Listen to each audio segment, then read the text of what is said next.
Cool. So awesome. Good afternoon, everyone.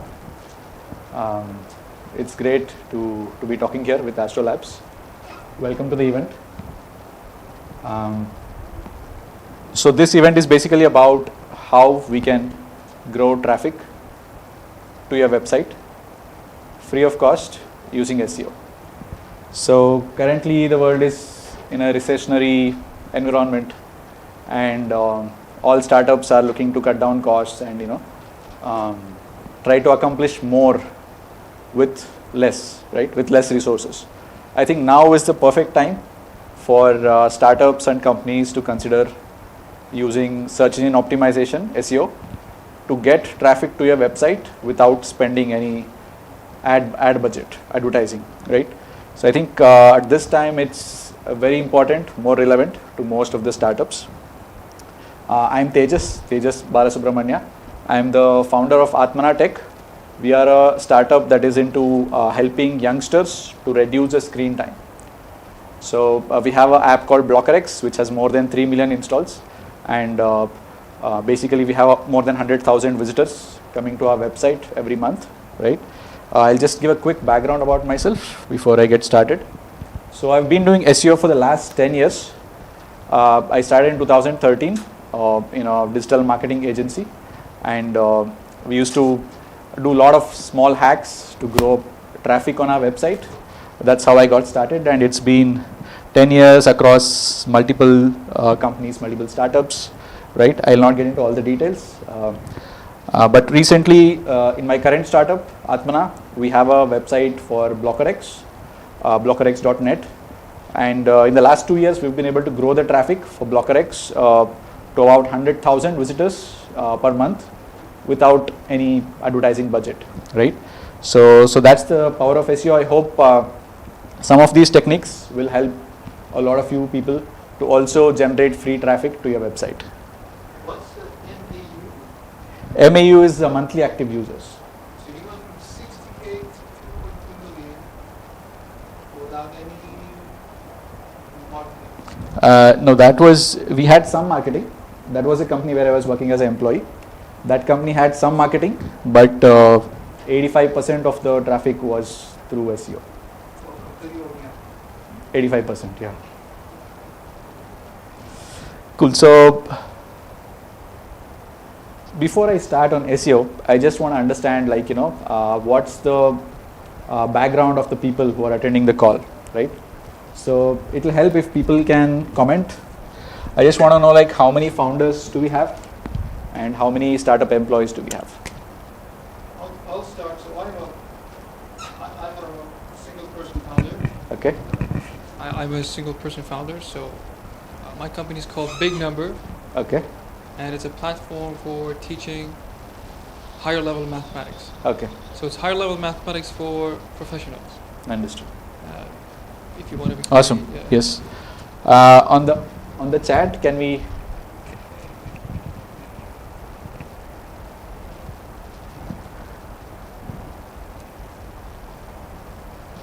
Okay. Cool. So I'll just assume that most of the people are founders, right? So as a founder, you need not be an expert in SEO, right?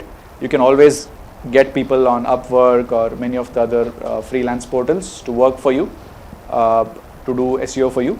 But whatever I tell you in this presentation will give you the basics, so that you understand whether or not they are doing the right things, whether or not they are just taking you for granted and not doing the required work to accomplish your goals, right? So even from that perspective, it is good for founders to understand at least the basics of SEO. That's what I'll be covering in this presentation, right? So what is SEO, right? So let's take an example. You just open Google and you want to buy shoes, so you just search buy shoes online, right? So a bunch of websites pop up, right? So what made these websites come here, right? There are millions of websites that will all be selling shoes online. What made these few websites stand out and come at the top, right? So that's what SEO is all about. Basically, you optimize your website so that you increase the chances that you show up at the top when someone is searching for a keyword that is relevant to your domain. This is a good way to get more visibility on your brand, get more visitors on your website, and ultimately get more revenues. So I just want to highlight all the benefits of SEO. First is you can get traffic to your website free of cost. You don't have to pay anything. Second thing is this is sustainable. You might be able to spend some amount of money and run Google ads or Facebook ads and get users to come to your website, but that's not always sustainable. You can do it once, you can do it initially, maybe to get the brand awareness, but that's not always a sustainable way to get users, right? SEO is a very sustainable way to get traffic to your website. Third, customer acquisition cost, often called as CAC. So SEO helps you to keep your CAC very low because most of your traffic is coming from free sources. So these are all the benefits of SEO, and a company which is focusing on SEO can have a long-term competitive advantage. Any competitor that comes into a new space, it is very hard for them to copy and get SEO traffic immediately. It takes a lot of investment, a lot of time. So over time, it can be a strong competitive advantage for any startup that a competitor can't just come and take over tomorrow. So those are all the benefits.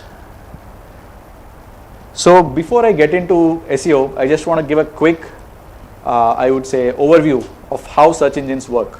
Most of you may know this, but it's worth simply reiterating how they work. So there is Google or Bing, any of these search engines. So what they do is they go to the web and they crawl all the web pages, right? There are millions and millions of websites, and each website has thousands or millions of pages. So these search engines have crawlers, right? So these crawlers, also called as spiders, they go and crawl various web pages, right? Then what do? They analyze the page content. They take out information from the page. All of the information in your page is encoded and structured and stored in their index, right? So index is the store of all the content on the web. So once the data is stored in the index, let's say you go to Google or Bing and do a search, what happens, right? So the user query goes to the ranking algorithm, which then fetches data from the search index, and there is a lot of factors it considers to decide which ones to show first, which ones to show in the second page, etc. And it gives a result of the websites to the end user. All this happens in a fraction of a second, so we may not realize all the steps that are happening in the background, right? So basically, at the real time when the user is searching, the algorithms decide which websites to show up depending on the relevance, depending on the authority of the websites, right? Depending on the user's preferences. So all these factors are considered in showing the relevant search results, right? So now coming on to how to do SEO. How can we optimize our website such that we show up when someone is searching for relevant keywords, right? So the first step is identifying the target audience, right? So if you're building a website or if you have a website, the first step is to understand who is your target audience, right? So there are a few things you can ask yourself to get clarity on who is your target audience, right? First, what is their location? Which country, state, city are they from? What's their occupation, right? What is their age group? And occupation meaning, let's say if you are a B2B business, like you need to ask yourself, are they a small business? Are they an enterprise? What kind of a sector are they in? Are they in the healthcare sector? Are they in some other sector, logistics, shipping, right? You can ask yourself these questions so that you have clarity on who is your target audience. What's the age group? What's the gender? What are their interests? The more you know about your target audience, the better, right? Clarity, the more clear you have, the clear understanding of you, of your target audience is very helpful so that you can customize your website to provide the best value to your target audience. And a website can cater to multiple sets of target audiences. So you can have 2 or 3 or 5 or multiple user segments that you'll be catering to. So in your case, how did you go about identifying your target audience? Right, sure. So I'll quickly answer that, and we can do a demo as well, practical example, right? So in my case, BlockerX is adult content blocking solution, right, for iOS and Android. So the people who want this solution are typically youngsters, like age group is 18 to 30, 35, right? And then where are they from? They are from all over the world, because it's a global problem. It's not limited to one country or one place, right? Then the other thing is the gender. Adult content is largely a male problem, so like 95% of my audience is male, right? And then interest, a lot of these people have a very, people who have a adult content problem, like problematic porn use, they are people who are kind of isolated. So their interests are like, introvert activities that introverts generally do, like gaming, browsing websites, etc. Right? So these are some ways in which I was able to kind of define my target audience. We'll do a practical example based on, we can take some example of one company's website and we'll do the whole exercise. Okay, so once you've identified the target audience, what's next? Keyword research, right? So keyword research is basically, once you've identified this is my target audience, right? How do they find you on Google, right? What kind of queries do they input into Google so that you can show up there and you can get traffic, right? So that's the second step. So let me give you some example of what kind of queries users might enter, right? Buy shoes online, we just saw, right? How to make pasta, how to wake up early, right? So it could be informational, it could be transactional, right? There could be multiple queries that your target audience might search, right? So now we can do a practical example, right? So I'll quickly show you this. I'll just open Google Ads.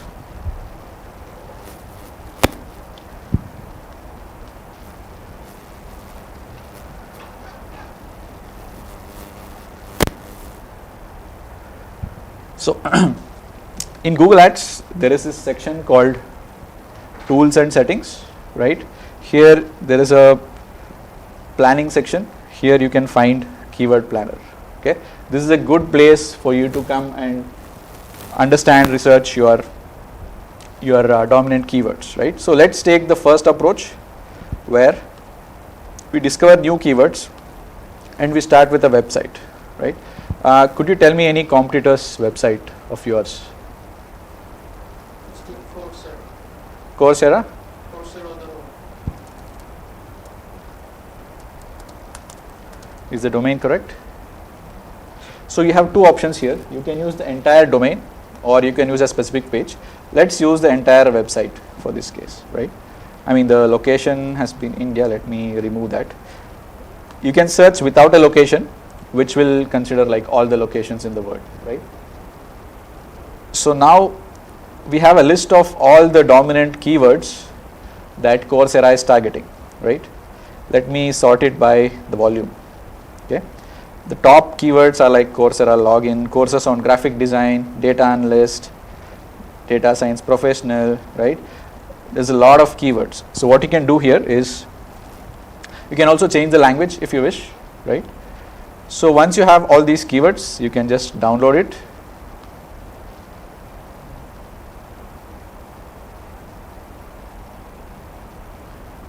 So once you have downloaded the keywords,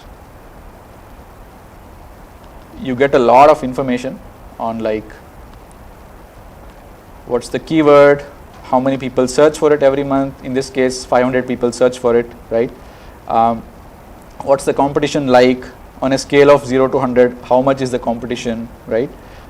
What is the amount of money that people are bidding to rank for this keyword, right? All these will help you to understand how much traffic can I expect from this keyword. Can you point out what you mean by how much people are bidding? Sure, yeah, sure. So basically, there's two bits here. One is the high range, one is the low range, right? So what is the bid? You see some search results at the top of the page when you search a query, right? So what is the bid for that, right? So it ranges between, the currency here is INR, Indian rupees. It can be, depends on your location. My location was India. So in Indian rupees, it starts at 12 rupees, it goes up to 81.66 rupees. That's the bid. So everyone bids, right? There's a range, lowest to the highest. This shows like, how important is the keyword. For example, there is another keyword here where the bid goes up to 550, which tells you the competition is more intense here compared to this, right? You don't have to get into all the details initially. I would suggest you go through this. This is a score between 1 and 100 that tells you how much is the competition, right? You could also use this low, medium, high. This is good enough. So as a new website, it's good to target low competition and decent volume keywords, right? So I'll move to the next way. Okay, we just saw how to use your competitor's website to generate keyword ideas. Now there's one more way to do it. Okay, so when you go to discover new keywords, you have one more option, which is start with few keywords. Can you tell me some keywords that are relevant to your domain? Learn data analysis. Okay, you can tell me a few more. Learn. Probability theory. Okay, one more. How does machine learning work? Awesome. So now what this does is it uses the ideas that you input into this tool to generate more ideas that are similar, right? So it is giving you now more ideas like data analyst course, data analyst training, data analyst courses for beginners, Udemy data analytics, learn data analytics, right? These are variations of the keyword that you put in the tool, right? So this way you know like what are the kind of queries that your users are searching for, right? So you can use both of these methods to generate keywords. So we'll go back into the presentation now.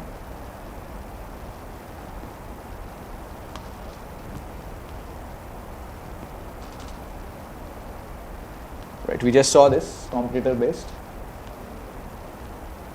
There's one more which is based on your ideas. Okay. Now, so using these two ways, what will happen is we will generate a list of keywords, right? So you download all of the keywords and you can mark which keywords are relevant to you, which are not, right? When you download the keywords, there'll be like thousands, so you can choose which are the important ones for you. I would suggest choosing like 100 to 1,000 keywords, right? Not more than 1,000. No, query which will be like a phrase. I mean, keyword is a general term. Keyword doesn't mean a single word, it can be a phrase as well.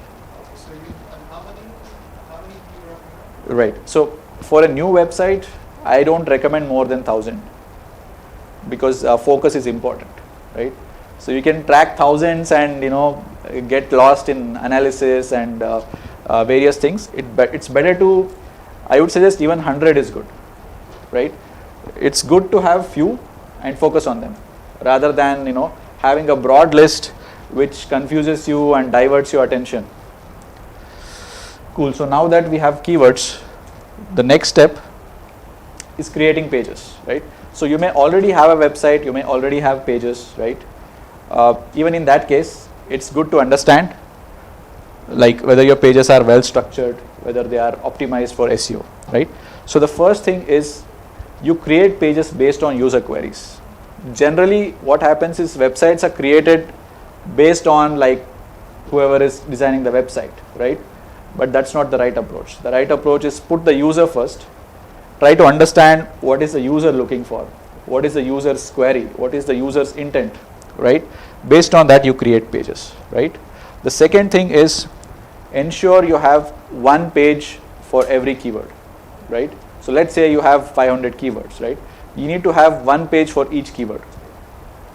That's very important. Like, sure. So basically, when a user searches online, right, you have to show up for that keyword, right?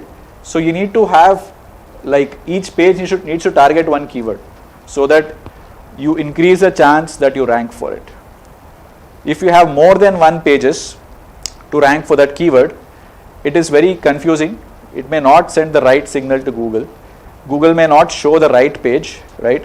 If the wrong page shows up, your click-through rate will not be very high and you will not end up getting traffic, right? It's good to have one single page for every keyword, not more than one, right? And also, once you have a keyword for a page, you know exactly what the page is about. You can optimize the page for that keyword so that the chances that you will rank for it will increase.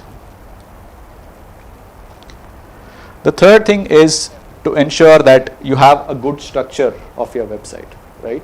So this diagram shows a hierarchy kind of approach where there is a home page and there is maybe categories, and within that maybe there are some specific sub pages, and finally the end page, right? A good structure is important so that all the pages in your website are accessible, right?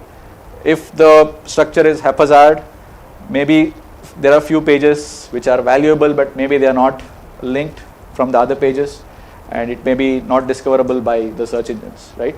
A good structure is one where even the last page in your structure is easily accessible because it is linked and connected from other pages, right? That's how search engines crawl a website. They start from the home page and they go to all the pages that are linked from the home page, and the next page again they go and crawl all the pages that are linked from that page, and so on, right? You need to have a structure where all the pages are well linked so that Google can understand and crawl all the pages, right? The other way to make your all the pages known to Google is XML sitemap. So once you have all of your pages, they're all created, the next step is to create an XML sitemap. It's basically, this is a format of putting all of your pages into a single file so that the search engines know what all pages are there on your website, right? So this ensures that all of your pages are known to the search engines and they end up getting crawled and indexed if they are relevant. So once you have XML sitemap, you need to submit it to Google through Google Search Console. So Google Search Console is a free tool.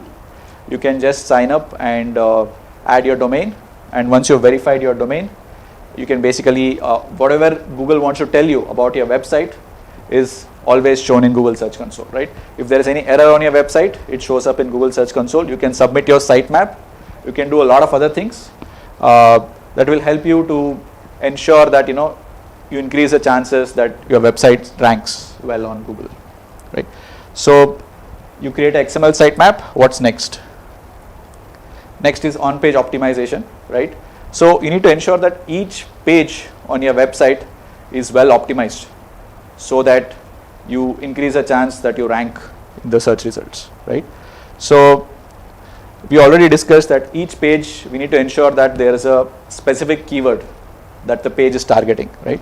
Once you know the specific keyword that the page is targeting, you need to use the keyword in your URL, the title tag, the H1 tag, which is the heading, the primary heading, meta description tag within the first 150 characters of the content on the page, and on the text that is present on the page, right?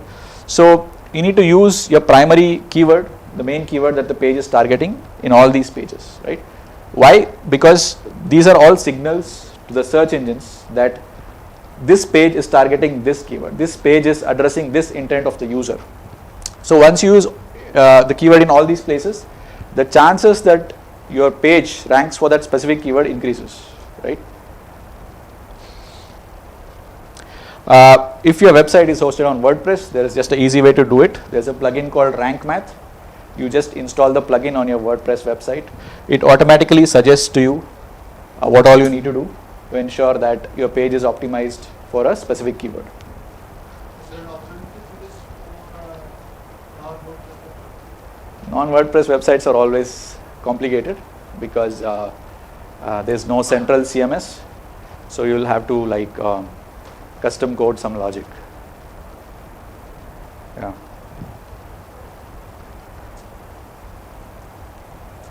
Cool. So what's next?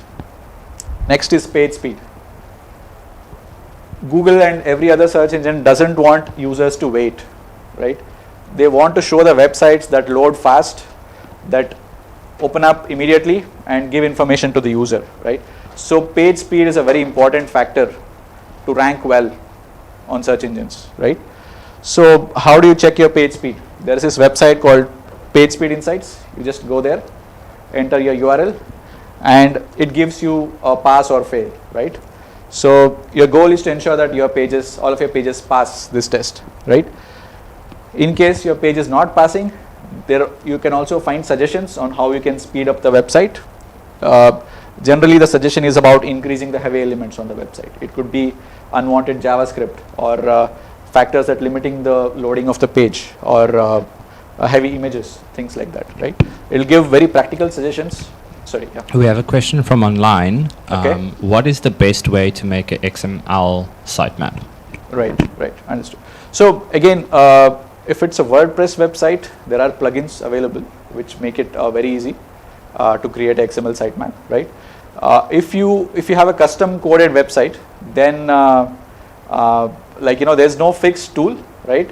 You just need to understand the schema of an XML sitemap. There's a specific format that needs to be followed. So you just follow the format, and if you just Google search check XML sitemap, you will find a Google tool where you can check whether your sitemap is the format is correct or not, right? So you just stick to that format. There's a particular schema for it. As long as you follow the schema, then it's good enough. Okay, cool. For the page speed, I think can people comment online? Yeah. They can comment their domain. Whoever comments the domain first will check their page speed.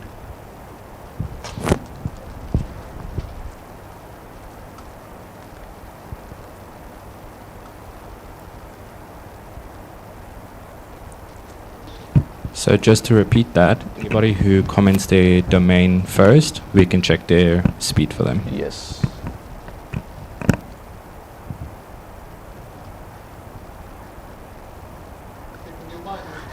Sure. It's www. Okay. One word, big number. Big number. Another Okay. question they've got is, does all this rule also apply to subdomains? Mm-hmm. Sure.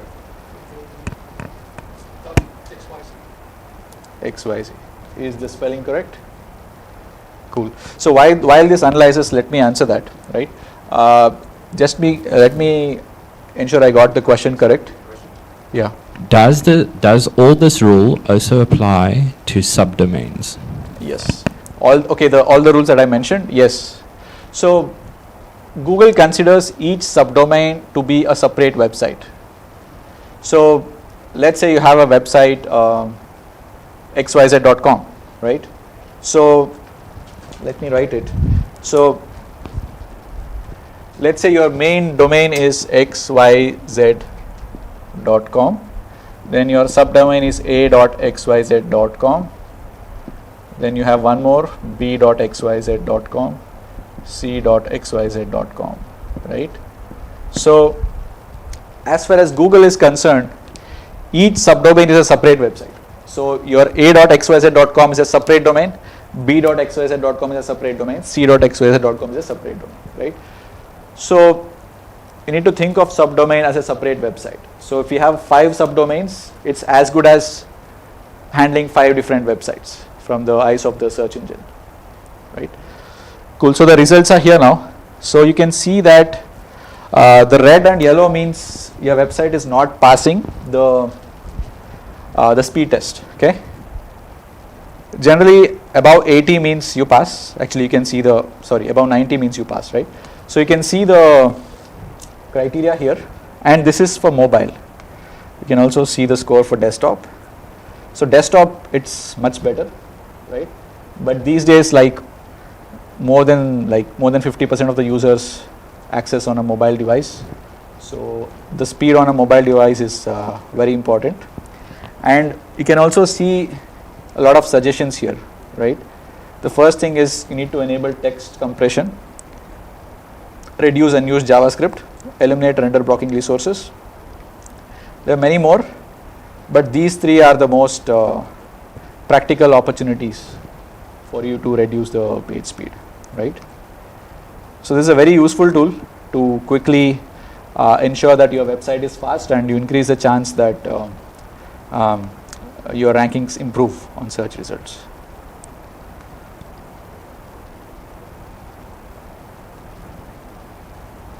Cool, so we'll move on. Okay, we just did that. Just check the page speed. So I would encourage all of you to just go ahead, check the page speed of your pages, and this is probably the easiest way to improve your SEO traffic, right? And this is specific to a page. So we just did the home page, doesn't mean like your website is optimized for the other pages, right? You just find out all of your main templates of pages. If you have 1,000 pages, even then maybe the templates are like 4 or 5, right? Each blog post is a similar template, each category page is a similar template, right? So you find the different kinds of templates you have and check the page speed for each template, ensure you're passing the test, right? Now what next? So once you have done all this, right, there is one more factor, which is backlinks, right? So we discussed a lot of factors that are in the side of the website, like that are within your control. Backlinks is something that is not fully in your control, but it is an important factor for search engines, right? So what is a backlink? Backlink is basically a hyperlink from another website coming to your website. It could be also a hyperlink from one page of your site to another page. It could also be a hyperlink from an external website to yours, right? We'll get into the details. Before we get into the types of backlinks, why are these backlinks important, right? So there is this concept called SEO juice. It's called link juice, right? So whenever a website links to you, links to your page or your website, it is giving a signal to the search engines that this website is valuable. The content on this website is valuable, right? So it passes some authority to your website when you get a backlink. So the term used to signify that is link juice. So when you get backlinks, link juice passes to your website, right? Your goal is to maximize the link juice so that you look more authoritative from the point of view of Google and you end up ranking better, right? So that's the use of backlinks. So now the first kind of backlink is internal links. Internal links are basically links from your own websites. You link from one page of your website to another page, right? And interlink is a very practical way to have backlinks because it's within your control. You can decide which page will link to which page, and you can ensure that all the pages are well interlinked. All the pages are passing the link juice so that overall each page is having a good link juice and it can rank better. So that is internal links. The next one is external links, wherein you get backlinks from other websites, right? So this is much more difficult, right? And these days extremely effort intensive to get a backlink, but there are still some techniques that work. So the first one is guest posting. Guest posting is basically you approach a website, you tell them to, you write a blog for them basically. You write a guest post, you write a guest blog post, and you publish it on their website. You request them to give a link back to your website, right? So that is guest posting. It requires a lot of time and effort, but it's worth doing this because it is highly effort intensive, and because it is effort intensive, maybe your competitors don't do this, and if you do this, it will give you an advantage, right? So one is guest posting. Second is resource pages, right? This is again a new technique. Like every few months, there's a new way to get backlinks. So resource pages are basically every high school or college or university will have a lot of websites for their students, right? It could be a page about sports, or it could be about mental health. It could be about finances, right? it will be on a lot of topics to help students, right? If you have a relevant blog post that will add to that page, you can pitch them, that they can link to your page in the resources section. This is a good way to, to get backlinks from a high authority website. And generally universities and educational websites tend to be given higher authority by Google, right? So this is another good way. Third is your own social media handles. So your company will have a Twitter, Instagram, YouTube, right? So you can use all these social media handles to link to your content. So whenever you publish a new blog post or a new article, you just link it from your social media handle to get both traffic as well as some link juice. Cool. So we discussed a lot of things that you can do to improve your SEO, right? The most important thing is to measure, right? We can do hundreds of things. If we don't measure the progress, we'll be just like shooting in the dark. It's important to measure and understand where we are standing so that we can figure out where we need to improve, right? So I suggest tracking SEO metrics on a weekly basis so that you understand your SEO health and you can improve in areas where you are lacking. So these are some metrics that you need to track. First is the traffic, bounce rate, session duration. These three you can track from Google Analytics. Rankings, there are multiple tools to track rankings. There's like Ahrefs, SEMrush, a lot of SEO tools help you to track what's your rank for a specific keyword, right? So whatever 100, 500 keywords you have that are important to you, it's good to track your ranking on a weekly basis. You can see the improvements, how you are doing. Did the ranking drop? Did the ranking improve? Right? You can track that. CTR is click-through rate. So basically, Google Search Console, which I told about earlier, it gives you this CTR. Basically, if your website is shown in the search results, let's say 100 times, how many of those times do people click and land up on your website, right?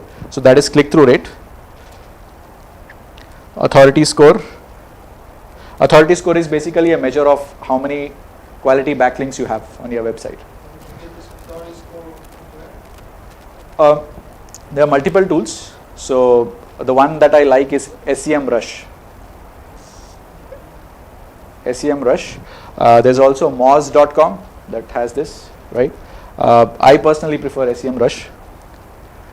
Then the last thing to track is errors. So I just showed, I think I can quickly show Search Console. Okay. The last thing you need to track is errors.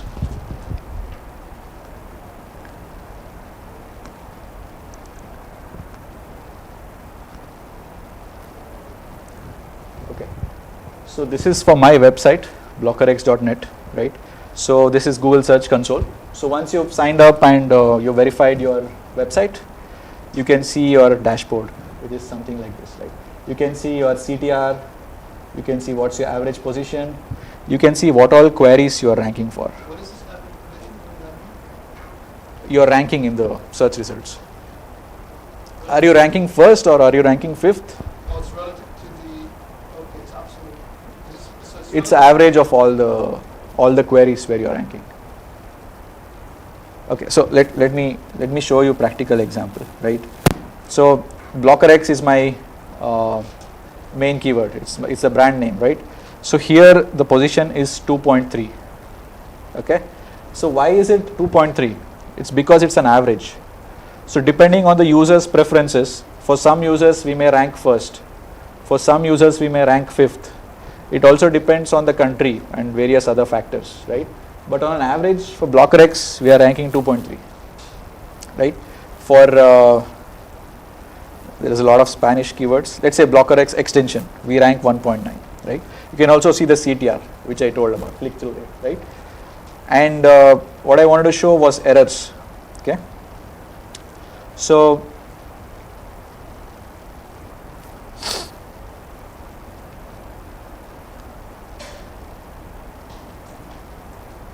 you can see like what's the page experience, are there any issues, page speed also shows up here, right?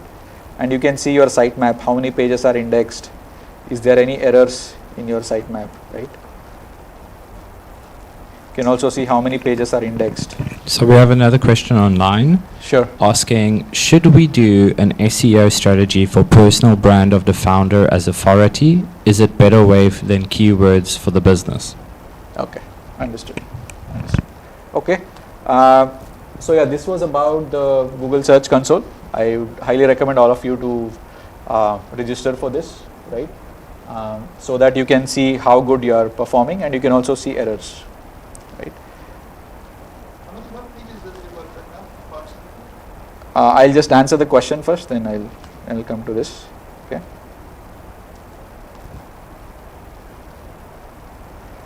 Cool. So to answer the question on the personal website, right? It depends on your goals, I would suggest, right? Like the personal branding is good, but it doesn't help you get business, right? So it's like, if let's say I have a personal branded website, if I get traffic to the website, does that help me to get business for Blocker X? Need not be always, right? So it's not direct. You can't expect a direct benefit of that onto your company's brand and company's business, right? So it depends on the time that you have. You can do it, but the impact will be indirect. But if your focus, if your goal is to build a personal brand, maybe that will be something that will help you to maybe increase your sales in the future, right? Maybe then you can consider that. Yeah. Sorry, you had a question? Yeah, I just want to know, for reference, how many pages does your website? Sure. I think my website has about something like 3,000 pages. Yeah. Or say for a 10-page website, Mm-hmm. excluding perhaps additional content. Yes. It's a one keyword per page. Yes. That's 10. Yes. And you don't want to associate one page with one. No. I mean, see, this presentation is the basics of SEO, right? If you get into the advanced details, each page will have multiple keywords, right? So we call primary keyword is the one which the page, is primarily about, right? If you write an article, I'm sure you'll be, you'll have multiple keywords. The article could be relevant to multiple queries, but the dominant one, what is this page about mainly, right? That is called primary keyword. There will be multiple secondary keywords, which is fine, but you need to identify what is the primary keyword for this page, and all the tags on the page needs to be optimized for that. We have another question online. Sure. It's somebody asking if they can do the SEO for their website by themselves. Mm. It's for a WordPress website. Understood. Cool. What I would suggest is there's no hard and fast rules. Give it a try, right? You've seen the presentation today. You've learned a few things, right? Give it a try on your own, right? Worst case, like you decide it's not something that you can do, in which case you can always hire someone on Upwork or any other freelance websites. You can also hire an intern or something like that to help you, right? If you have the time and if you can do it, that's the best, right? Because you're not depending on anyone. And even if you decide later that SEO is not something that I can do, it's not my cup of tea, you would have learned a lot of things, so that when you hire a freelancer, the freelancer can't bullshit you. He can't just say that, oh, I'm doing SEO and actually not doing anything, right? You'll be able to identify whether or not they're effective, whether or not they're doing real work that is helping you with your SEO, right? It's always good to know the basics and try to do it yourself, especially on WordPress. It's quite easy, right? I would highly recommend, like, give it a try for a few weeks. If you're able to pull it off on your own, that's like the best situation. If not, at least you've learned a few things which will help you to evaluate any freelancer that you hire. Yeah, cool. So the next thing is we talked about measuring the metrics on a weekly basis, right? Sometimes the metrics doesn't identify the issues, right? That's why we need an audit. So there is a tool. Yeah, It's called Screaming Frog, right? It's a desktop software that you can install, right? What it does is you just need to put your domain, and it just goes and crawls all the pages of your website and identifies issues. So maybe there is multiple redirects, or there is a 404, right? Or maybe there are pages where the H1 tag is missing, or the title tag is too long, right? There will be thousands of possible errors, and it is not possible to check everything manually. So this tool is very helpful. I would suggest doing this SEO audit at least once a month, so that you identify all the errors and issues and you fix them. There is a second way, which is to monitor Google Search Console, which I just showed. So Google Search Console also shows errors and issues like 404 or page speed issues, right? And you can address them. Even SEMrush, which I told you about, it also provides you with errors. It provides you with a SEO health score, which increases if there are no errors, right? So these are few things to do at least once a month, so that your website doesn't have errors and issues. The last thing is, we talked about backlinks, right? So backlinks are not always in your control, because the link is coming from another website, right? What if the website that is linking to you is spammy, right? It could be the case that a competitor is trying to, bring you down in the search results, and maybe he's getting some spammy websites to backlink to you, right? So that will negatively affect your authority, right? So what is the solution for that? Google Search Console has a solution called Disavow. So there's a tool in Search Console where you can check all the backlinks that are coming to you. So what you need to do is, if you find any spammy website in the backlinks, you just need to add the website domain to the Disavow list and upload it on Search Console. This will tell Google that these particular pages, you are disavowing them, basically meaning you don't want Google to consider them. So you will not get any negative impact. How do you find out there are spam links? Yes.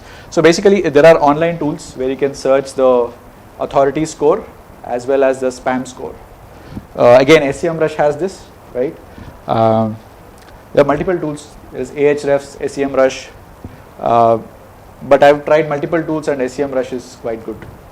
So you can see it gives two scores actually, spam score and toxicity score. I would suggest both of them should be less than 10. It's a scale of 1 to 100. Less than 10 means the domain is not spammy. Yeah, so those are the 10 things to work on your SEO. I hope it was helpful. We can take any other questions, and also my email ID is displayed. So if you want to ask anything later after the presentation, feel free to email me, and I'll be happy to help you. It's just within like a few minutes, so online is a few minutes delay. Okay, sure. And so, what would you say are the top three primary drivers to your website? Find that you suppose you want to do any digital marketing. That's not A and B. What would you say are the top three traffic? Sure. So it depends on website to website, right? For the BlockerX website, we don't do any paid marketing for the website. So basically, the first thing is our blog posts. We put out a lot of blog posts to help people know about the adult content problem, the porn addiction problem. I can quickly show you that. So this content actually helps us to get a lot of free traffic.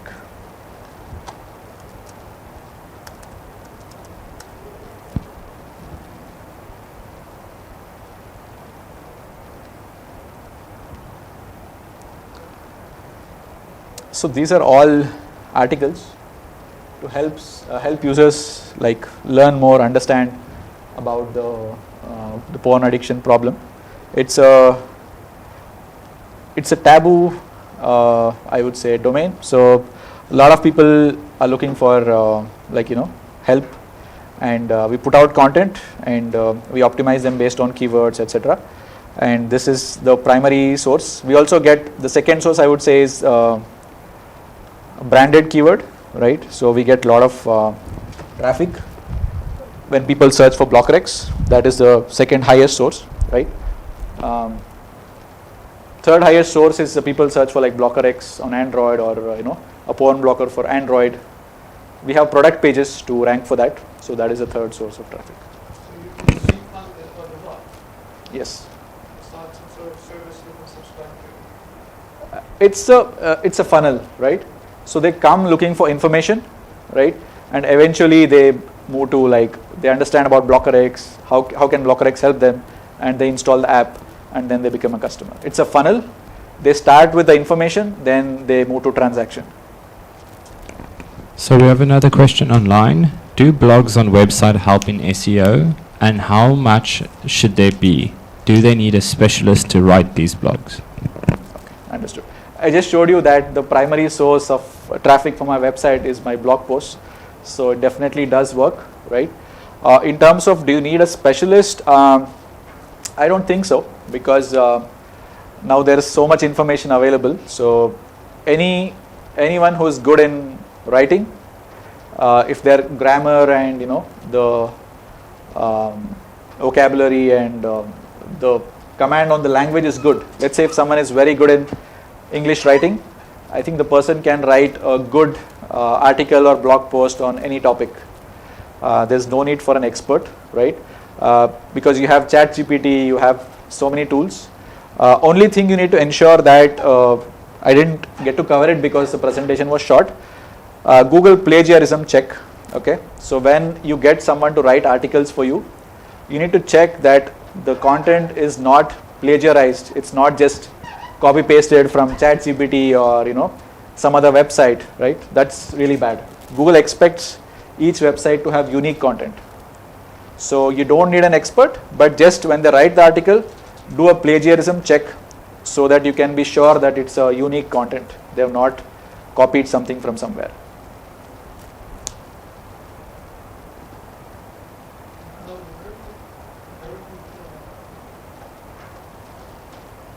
overview searching that page now, a lot of helps. Awesome. I hope it helps.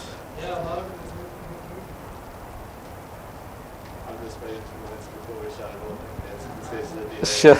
No worries. So you consult other companies on their SEO as well? I used to. Now I have my own startup, so I've kind of put it on the side. So hopefully in the future. What's the startup about? Do you want to share? Sure. Yeah. So we can wait a minute. The whole thing has to be. Okay. Awesome. Cool. Yeah. Thanks everyone. It was nice speaking here. Thanks to Astrolabs. Thanks to all the people who helped me set up the presentation. Right. Wesley, right? Yes. Thanks to Wesley, Alfred, Anwar, a lot of people who helped me. And hopefully this was helpful. And reach out to me if you have any questions. They're asking what is the plagiarism tool's name? Right. There are multiple. There is one called originality.ai. Originality.ai. I think there are many tools, and this one is good. There is one more called Content Scale. That is also quite good. So I would suggest using any of these tools. You need to get a score like above 90%. Like 90%, more than 90% should be unique content. It also tells you if there is any AI content which is copied from ChatGPT, etc. Even the that score, like which says how much of the content is human content, should be more than 90%.